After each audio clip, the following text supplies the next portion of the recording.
बिस्मिल्लाहिर्रहमानिर्रहीम। बच्चों, last time हम लोगों ने एवोगाड्रो नंबर के हवाले से बात की थी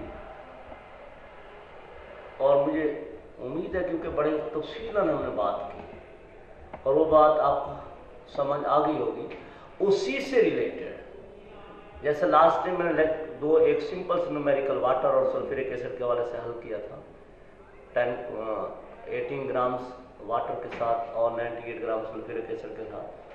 आज उसी टॉपिक को आगे लेके चलते हुए आगे लेके बेटा कुछ क्वांटिटीज और हैं, कुछ और न्यूमेरिकल हैं, उसी के हवाले से बात करते हैं एवोगाड्रो नंबर के टॉपिक के हवाले से।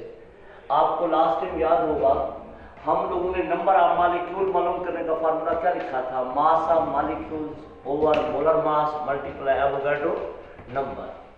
मैंने आज दोबारा फिर लिख दिया है ताकि आपको इसी फार्मूले का इस्तेमाल करते हुए सारी बातें समझो। Number of molecule of substance is equal to mass of molecule over molar mass of molecule multiply Avogadro number. अब मेरे प्यारे बच्चे गौर से सुनते हैं ना, पहला न्यूमेरिकल में स्टडी करने लगा 9.8 gram of sulphuric acid. 9.8 gram of sulphuric acid हमें प्रोवाइड किए गए हैं। अब उसमें क्या क्या कह रहा है कि number of molecule of sulphuric acid मालूम करो, number of positive ion and negative ion मालूम करो जब उसको मुकम्मल डिसोसिएट किया जाए वाटर में। तीसरा सवाल, number of positive charge ion, number of negative charge ion disperse in the solution, उनको मालूम कीजिए। फिर कहता है मास ऑफ पॉजिटिव आयन और मास ऑफ नेगेटिव आयन मालूम की। अब मेरे प्यारे बच्चे पहली बात, इन दोनों सवालों को तीनों सवालों को छोड़ते हैं, पहली बात करें नंबर ऑफ मॉलिक्यूल मालूम करने का क्या फार्मूला है, मास ऑफ मॉलिक्यूल और molar mass of molecule multiply Avogadro number. तो मेरे प्यारे बच्चे number of molecule of sulphuric acid मालूम करते हैं। मास कितना दिया, मास ऑफ मॉलिक्यूल कितना है 9.8, molar mass of sulphuric acid कितना है 98। मोलर मास कैसे आया, आपको बोले जा रहा हूं कि सल्फ्यूरिक एसिड का अगर मुझे मोलर मास मालूम करना पड़ जाए तो हाइड्रोजन 2, सल्फर 1 है, 1 का मास 32 होता है, ऑक्सीजन 1 का मास 16, 4 है 64, जमा कर दोगे तो क्या आ जाएगा 98 ग्राम्स पर मोल हो जाए। तो 9.8 को हम लोगों ने डिवाइड कर देना है किस पे, 98 पे। तो 9.8 ओवर 98 मल्टीप्लाई एवोगाड्रो नंबर, इस फार्मूले का इस्तेमाल किया, mass over molar mass multiply Avogadro number, that is equal to 0.1 Na। बाकी आगे कैलकुलेटर से आप हल करना चाहे तो कोई मसला नहीं है, यही तक रहने तब भी कोई मसला। अब सुनो मेरे प्यारे बच्चे, हमने आपको पता है सल्फ्यूरिक एसिड एक स्ट्रॉन्ग एसिड है। जब स्ट्रॉन्ग, ना सिर्फ स्ट्रॉन्ग एसिड है, स्ट्रॉन्ग इलेक्ट्रोलाइट भी है। जो ही हम इसको पानी में ऐड करेंगे ये मुकम्मल आयोनाइज हो जाएगा। तो वाटर में आयोन बेटा, वाटर में ऐड किया, मुकम्मल आयोनाइज हुआ, हाइड्रोजन आयन बने और सल्फेट आयन बन गए। अब जब हाइड्रोजन आयन और सल्फेट आयन बने हैं तो आप सुनो रिसर्च में क्या क्या है, नंबर ऑफ पॉजिटिव आयन और नंबर ऑफ नेगेटिव आयन मालूम कीजिए। अब पॉजिटिव आयन कौन से हैं, हाइड्रोजन आयन, नेगेटिव आयन कौन से हैं, सल्फेट आयन।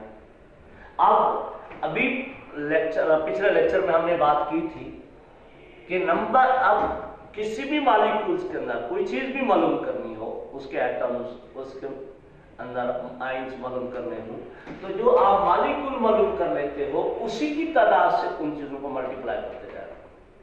क्या मतलब, नंबर ऑफ पॉजिटिव आयन मालूम करने, कितने पॉजिटिव आयन नजर आ रहे हैं, दो को इससे मल्टीप्लाई कर दोगे तो क्या बन जाएगा, number of positive ion.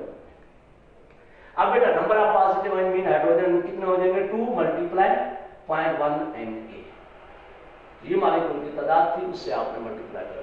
Number of negative ion मालूम करने मीन सल्फेट आयन, वो कितने हैं 1 को 0.1 Na से मल्टीप्लाई कर देंगे तो वो नंबर ऑफ नेगेटिव आयन। इसी तरह मेरे प्यारे बच्चे अगला सवाल था number of positive negative charges, यानी ये जो ऊपर मौजूद है इनको हम चार्जेस का नाम दे रहे हैं। गौर करना, number of positive charge, number of negative charge. अब देखो एक हाइड्रोजन पे एक पॉजिटिव चार्ज है, 2 हाइड्रोजन है 2 पॉजिटिव चार्ज, इसका मतलब है पॉजिटिव चार्ज 2 है। तो आपने इस क्वांटिटी में जब मालूम करने हैं तो फिर क्या करोगे, इस मॉलिक्यूल की तादाद से आपने 2 से मल्टीप्लाई कर देना है, तो नंबर आपके आ जाएंगे पॉजिटिव चार्ज। इस 2 से मल्टीप्लाई कर दोगे तो नंबर आपके आ जाएंगे नेगेटिव चार्ज। तो मॉलिक्यूल की तादाद से आप लोग 2 को 2 से, और याद रखिएगा कंपाउंड में हमेशा नंबर ऑफ पॉजिटिव चार्ज और नंबर ऑफ नेगेटिव चार्ज बराबर होते हैं। तो नंबर ऑफ पॉजिटिव चार्ज और नंबर ऑफ नेगेटिव चार्ज। चौथा सवाल था मास ऑफ पॉजिटिव आयन और मास ऑफ नेगेटिव आयन मालूम कीजिए। आप ऊपर वाले फार्मूले का इस्तेमाल करें। आपको क्या मालूम करना है, सपोज करो मास मालूम करें, तो इन दो चीजों को इधर ले, नंबर को किससे मल्टीप्लाई करो, मोलर मास, डिवाइड किस पे कर दोगे, एवोगाड्रो नंबर से। इसका मतलब है मेरे पास मास ऑफ पॉजिटिव है, और से सुना, मैं फिर थोड़ा सा आपका दिमाग ठीक करता जाऊं, कहीं आप भूल ना जाए कि यानी अगर मुझे नंबर ऑफ पॉजिटिव आयन मालूम करने पड़ जाए तो क्या लिखूंगा, मास of positive ion over molar mass of positive ion, molar mass of positive ion multiply Avogadro number. अब मुझे क्या मालूम करने हैं, मास। ये वाला वही फार्मूला है जो मैंने ऊपर लिखा था, उसी को वहां मॉलिक्यूल लिख रहा था, यहाँ ये तो मुझे मास मालूम करने हूं, तो बेटा मोलर मास को साइड पे ले लो, number of positive ion multiply molar mass divided by Avogadro. देखो यही फार्मूला मैंने लिखा है, mass of positive ion is equal to number of positive ion multiply molar mass divided by Avogadro number. अब आपको पता है नंबर ऑफ पॉजिटिव आयन आप मालूम कर चुके हो, these are the number of positive ion 0.2 Na, तो 0.2 Na। Molar mass of positive ion कौन है, हाइड्रोजन। हाइड्रोजन का मोलर मास कितना होता है 1.008 डिवाइडेड बाय एवोगाड्रो नंबर। बेटा Na से Na कट जाएगा, हमारे पास क्या आ जाएगा 0.2 मल्टीप्लाई 1.008 ग्राम्स ऑफ हाइड्रोजन आ जाएगा। इसी तरह मास ऑफ नेगेटिव आयन मालूम करना चाहते हो तो यहाँ पे क्या लिखोगे, नंबर ऑफ पॉजिटिव की जगह number of negative ion multiply molar mass divided by Avogadro number. अब नंबर ऑफ नेगेटिव आयन कितने हैं आपके पास, सल्फेट है, नंबर ऑफ नेगेटिव आयन याद होगा 0.Na, तो 0.1 Na आपने लिखा मल्टीप्लाई मोलर मास, किसका मोलर मास, सल्फेट का। सल्फेट का मोलर मास कैसे आएगा मेरे बच्चे, सल्फर का 32, ऑक्सीजन 1 होता है 16, 4 का 64, 96 हो जाएगा।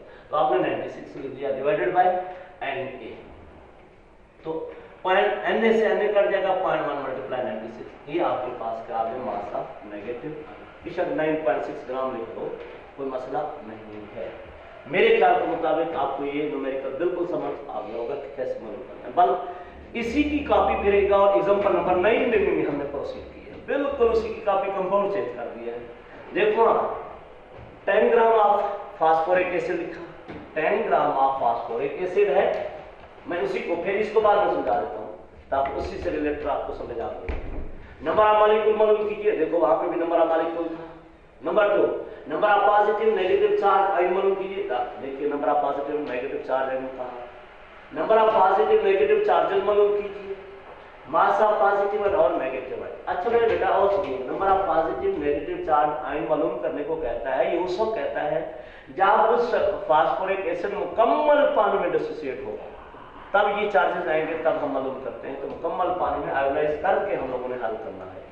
और से सुनते आना, हमारे पास आपको याद होगा नंबर ऑफ मॉलिक्यूल मालूम करने के लिए क्या जरूरत होती है, मास और मोलर मास। मास तो दिया हुआ है, पहले मैंने मोलर मास के हवाले से भी लिख दिया था कि आपको समझ आ जाए। मोलर मास कैसे मालूम करेंगे, हाइड्रोजन कितने हैं 3, फास्फोरस 1 का मास होता है 31, ऑक्सीजन 4 है, 1 ऑक्सीजन का एटॉमिक मास कितना होता है 16, 4 ऑक्सीजन का कितना हो जाएगा 64, सबको जमा करोगे 98 ग्राम पर मोल हो जाएगा, 98 ग्राम पर मोल। ये मोलर मास आ गया। अब मेरा नंबर ऑफ मॉलिक्यूल मालूम करेगा, क्या फार्मूला था, मास ओवर मोलर मास। मास कितना है 10 ग्राम, मोलर मास कितना है 98 मल्टीप्लाई एवोगाड्रो, जो ये हल करोगे 0.102 m। अब फिर कोई मॉलिक्यूल की तादाद आ गई। आगे मैंने क्या कहा था, जिसके बारे में पूछता है इसी से मल्टीप्लाई करते हैं। मीन आप लोगों ने फास्फोरिक एसिड को पानी में डिसोसिएट किया, तो ये कंप्लीटली आयोनाइज होने के बाद हाइड्रोजन आयन दे गया और फास्फेट आयन दे गया। अब number of positive ion mean hydrogen ion मालूम करना चाहते हैं, तो कितने हैं 3 को इससे मल्टीप्लाई करते हैं। नंबर ऑफ नेगेटिव आयन मालूम करना चाहते हो, नेगेटिव आयन 1 है, तो 1 को इससे मल्टीप्लाई करो। नंबर ऑफ पॉजिटिव चार्जेस मालूम करना चाहते हो, एक हाइड्रोजन पे एक पॉजिटिव चार्ज है, 3 हाइड्रोजन 3 पॉजिटिव चार्ज, तो 3 है तो 3 को इससे मल्टीप्लाई करो। Number of negative charge, negative charges भी 3 है, 3 को इससे मल्टीप्लाई कर दो, ये नंबर ऑफ नेगेटिव चार्ज आएगा। वही वाला फार्मूला फिर मास ऑफ पॉजिटिव आयन मालूम करना हो तो क्या होगा, number of positive ion multiply molar mass divided by Avogadro number. अब नंबर ऑफ पॉजिटिव आयन आपके सामने ये मालूम किए थे, 3 multiply 0.102 Na। Molar mass hydrogen है, हाइड्रोजन का मोलर मास 1.008 होगा डिवाइडेड बाय Na। बेटा Na से क्रॉस करोगे, इन दोनों को मल्टीप्लाई करोगे, क्या आ जाएगा 0.308 ग्राम आ जाएगा। फिर mass of negative ion mean phosphate ion मालूम करने हैं, तो नंबर ऑफ नेगेटिव आयन मालूम किए हुए हम लोग, नंबर ऑफ नेगेटिव आयन ये मौजूद है, multiply molar mass divided by Avogadro number. अब आपके पास नेगेटिव आयन भी मौजूद, मोलर मास भी मौजूद, डिवाइडेड बाय एवोगाड्रो से एवोगाड्रो कर दो, 9.69 ग्राम आ जाए। अब एक और बात कि आपने पूरी एग्जांपल सही सॉल्व की है या गलत सॉल्व, यहां कंफर्म कर सकते हो। इन दोनों को जमा करो, अगर ये दोनों मासेस को जमा करने से 10 ग्राम बनता है तो इसका मतलब आपके पास 10 ग्राम का सवाल सही है। अगर 10 ग्राम नहीं बनता तो आप लोग क्या कर दोगे, ये सवाल आपका गलत होगा। मेरी बात आपको बिल्कुल क्लियरली समझ आ गई हो। ये था मेरे बच्चे, दोनों एग्जांपल एक जैसी थी, वो बुक में पैराग्राफ की शक्ल में दी हुई है, याद रखिएगा 14 पेज की, और ये एग्जांपल नंबर 9 की शक्ल में बुक में मौजूद है। वो पैराग्राफ को फिर मैंने सोल्यूशन की शक्ल में दिखाया। अब अगली बात, एग्जांपल नंबर 9 तो मैंने की, एग्जांपल नंबर 8 बच गई थी, गौर से सुनना, बिल्कुल आसान, जो तरीका अभी बताया है आप मिनट मारेंगे हाल करने में। 10 ग्राम वाटर है, 10 ग्राम वाटर में क्या पूछ रहा है, number of molecule of water मालूम कीजिए, नंबर ऑफ हाइड्रोजन एटम मालूम कीजिए, नंबर ऑफ ऑक्सीजन एटम मालूम कीजिए, टोटल नंबर ऑफ एटम मालूम कीजिए, और नंबर ऑफ कोवेलेंट बॉन्ड भी मालूम कीजिए। ये हमारे पास एग्जांपल नंबर 8 है। आपको मैंने क्या कहा, सबसे पहले गिवन क्वांटिटी के नंबर ऑफ मॉलिक्यूल मालूम करो। नंबर ऑफ मॉलिक्यूल मालूम करने के लिए क्या फार्मूला, मास ओवर मोलर मास। बेटा मास आपको दिया हुआ है, मोलर मास फिर मैंने हल कर दिया है, वाटर का कितना, 2 हाइड्रोजन है तो 2 ऑक्सीजन 1 है, 18 ग्राम मोलर मास है। अब देखो तो नंबर ऑफ मॉलिक्यूल मालूम करने का क्या formula, mass over molar mass multiply Avogadro number. Mass कितना है 10, मोलर मास 18 मल्टीप्लाई एवोगाड्रो, सबको हल करोगे तो 3.34 10 to the power 23 आ जाएंगे। ये आ गए नंबर ऑफ मॉलिक्यूल। मेरे बच्चों जब नंबर ऑफ मॉलिक्यूल आ गए तो अब अगली बात तो मैंने कहा आसान हो गई। मैंने क्या कहा है, नंबर ऑफ हाइड्रोजन एटम मालूम करने हैं, तो वाटर में कितने हाइड्रोजन एटम है, 2 को इससे मल्टीप्लाई, तो ये नंबर ऑफ हाइड्रोजन एटम हो जाएंगे। नंबर ऑफ ऑक्सीजन एटम मालूम करने 1 है तो 1 को इससे मल्टीप्लाई करो, वो ऑक्सीजन एटम की तादाद। टोटल नंबर ऑफ एटम कितना 3 है तो 3 को इससे मल्टीप्लाई कर दो, टोटल नंबर ऑफ एटम आ जाएंगे। आपने मैट्रिक में माशाअल्लाह वाटर की स्ट्रक्चर देखी होगी कि वाटर की स्ट्रक्चर ये है और इसमें आपको 2 बॉन्ड नजर आ रहे हैं, एक हाइड्रोजन ऑक्सीजन के साथ एक बॉन्ड बना रहा है, दूसरा हाइड्रोजन ऑक्सीजन के साथ दूसरा बॉन्ड बना रहा है, टोटल बॉन्ड्स कितने होंगे 2, तो 2 को इससे मल्टीप्लाई कर दोगे, वो नंबर ऑफ कोवेलेंट बॉन्ड आ जाएंगे। मेरे ख्याल में आपको बिल्कुल समझ आ गई होगी। सबसे पहले वाटर मॉलिक्यूल मालूम करो, फिर मॉलिक्यूल की तादाद से जिसके बारे में पूछता जाए वो मल्टीप्लाई करते जाओ। हाइड्रोजन के बारे में पूछा है तो 2 से मल्टीप्लाई करो, ऑक्सीजन के बारे में पूछा है 1 से मल्टीप्लाई करो, टोटल एटम के बारे में पूछा है तो टोटल 3 है, 3 से मल्टीप्लाई करो, कोवेलेंट बॉन्ड के बारे में पूछा है, कोवेलेंट बॉन्ड 2 है तो 2 से मल्टीप्लाई कर दो इसको, ये मेरे ख्याल में ये एग्जांपल भी आपको बिल्कुल समझ आ गई होगी। ये था मेरे प्यारे बच्चे एवोगाड्रो नंबर्स के बारे में, और मुझे उम्मीद है कि आपको ये बिल्कुल समझ आ गई होगी। That was all about Avogadro number. इंशाअल्लाह कल हम मोलर वॉल्यूम के बारे में और नेक्स्ट टॉपिक को प्रोसीड